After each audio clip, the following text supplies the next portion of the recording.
PoK की मोदी से पुकार पर खबरदार पाकिस्तान की खबर आपको दिखाते हैं। पाकिस्तान कश्मीर कश्मीर की रट लगाता रहता है। उसके प्रधानमंत्री हो, पाकिस्तानी आर्मी चीफ हो, पाकिस्तानी विदेश मंत्री हो या फिर वहां का कोई भी व्यक्ति, कोई भी अधिकारी हो, हर जगह दिखता यही है कि किस तरीके से वो कश्मीर कश्मीर की रट लगाते हुए भारत में सबको भड़काने की कोशिश करते रहते हैं। लेकिन असलियत यह है कि जब ये रेल ब्रिज जो प्रधानमंत्री नरेंद्र मोदी जम्मू कश्मीर के इलाके को देने जा रहे हैं, जम्मू से कश्मीर को जोड़ते हुए उस रेल ब्रिज को, जो कि एक इंजीनियरिंग मार्वल है, तब पाकिस्तान ने पीओके के बजट में जो बड़ी कटौती की है, उसको लेकर जवाब पीओके की जनता को जरूर देना होगा। अगर बात होगी तो सिर्फ पाकिस्तान के कब्जे वाले कश्मीर की, पीओके की। पीओके यानी पाकिस्तान के कब्जे वाला कश्मीर, भारत का वो हिस्सा जिसका जिक्र पहलगाम हमले के बाद मोदी सरकार की तरफ से लगातार किया जा रहा है। लेकिन सवाल है क्यों? पाक ऑक्युपाइड कश्मीर के लोग हमारे अपने हैं, आप मानते हैं ना? पाक ऑक्युपाइड कश्मीर के लोग वो हमारे अपने हैं, हमारे परिवार के हिस्सा हैं।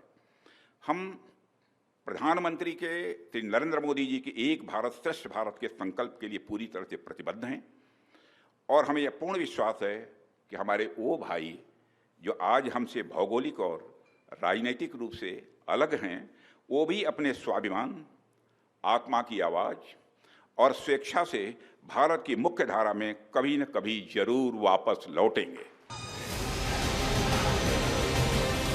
आखिर पीओके बिना जंग लड़े कैसे वापस लौटेगा, ये सवाल अक्सर पूछा जाता है, जिसका जवाब चिनाब रेल ब्रिज जैसा विकास है, जिसने पीओके के लोगों को बेचैन कर दिया है। वो देख रहे हैं कि किस तरह से जम्मू कश्मीर में विकास से खुशहाली बढ़ती जा रही है। वहीं पीओके में सिवाय मुश्किलों के कुछ और नहीं। इसीलिए पीओके के लोग खुद को ठगा हुआ महसूस करते हैं और पाकिस्तान की नाइंसाफी, उसके कब्जे के खिलाफ आवाज उठाने के लिए मजबूर कर दे रही है।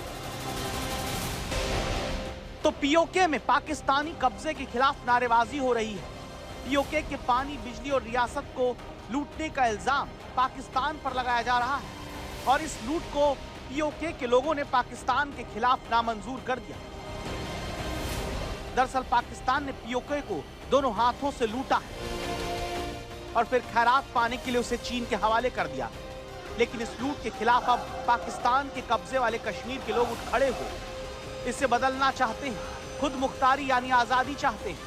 आजादी मांग रहे पीओके के लोगों के दिन आजकल सड़क पर गुजरते हैं। उन्होंने ताजा विरोध काराकोरम हाईवे को जाम करके जताया, जो पाकिस्तान को चीन से जोड़ता है। यहाँ गिलगित बाल्टिस्तान के लोगों ने शहबाज शरीफ सरकार की नीतियों के खिलाफ मांगे पूरी न होने तक अनिश्चित काल के लिए हाईवे को जाम करने का ऐलान किया है। इस प्रदर्शन में हुंजा, गिलगित और आसपास के दूसरे शहरों के व्यापारी समेत तमाम लोग शामिल हुए। पाकिस्तान के कब्जे वाले कश्मीर की उपेक्षा का ही नतीजा है। रह रहकर विरोध प्रदर्शन बढ़ते जा रहे हैं। लेकिन ताजा विरोध प्रदर्शन गिलगित बाल्टिस्तान में एक प्रस्तावित विधेयक को लेकर है, जिससे पीओके की जमीन और खनिज पर पाकिस्तान और चीन का कब्जा मजबूत होगा। लंबे समय तक बिजली कटौती को बढ़ावा मिलेगा और इसी कारण पीओके के लोगों के सब्र का बांध टूट गया है और वहां के लोग अपनी भूमि पर अवैध कब्जे को नामंजूर करार दे रहे हैं। लेकिन इस विरोध को भी पाकिस्तान ने नजरअंदाज कर दिया और पीओके के लोगों के पेट पर एक और जोरदार लात मारी है। पाकिस्तानी सरकार ने पीओके के लिए बजट में 16% की कटौती कर दी है, जो 75 बिलियन पाकिस्तानी रुपए से घटकर 63 बिलियन हो गया है। पाकिस्तानी अखबार डॉन ने कहा है कि कम आवंटन से ये क्षेत्र विकलांग हो जाएगा। वहीं पाकिस्तान ने सीपेक से जुड़े डायमर भाषा बांध के साथ साथ हैदराबाद सक्कर मोटरवे के लिए बढ़ा दिया है। यानी पीओके का पैसा काटकर चीन के ऊपर लौटाया जा रहा है। एक तरह से पाकिस्तान ने पीओके को मरने के लिए छोड़ दिया, जहां न रोटी है न किसी तरह की कोई आजादी। पीओके के हालात बद से बदतर होने तय हैं, क्योंकि पाकिस्तान का सारा ध्यान सिर्फ वहां के संसाधन लूटने पर है। वहीं इस दौरान कश्मीर में विकास का नया अध्याय लिखा जा रहा है, जहां पहली बार ट्रेन पहुंचने जा रही है। माल जो फ्रेश जिस तरह हम पेड़ों से उतारेंगे वैसे ही हमारे हिंदुस्तान की दूसरी रियासतों में पहुंच जाएगा वो माल। तो ये एक खुश आइंदा कदम है, हम इसको दिल से शुक्रिया करते हैं मोदी जी का। तो रेल के जुड़ने से हमें बहुत सारे मसाइल हल हो जाएंगे, चाहे व्यापारी हो उसका मसला भी हल हो जाएगा, हम ग्रोवर है हमारा मसला भी हल हो जाएगा। कश्मीर में रेल विकास और खुशहाली का नया रास्ता खोलेगी। वहीं पीओके में पाकिस्तान की लूट और तेज होगी, जिसका पीओके में विरोध बड़ा और तीखा होना तय है।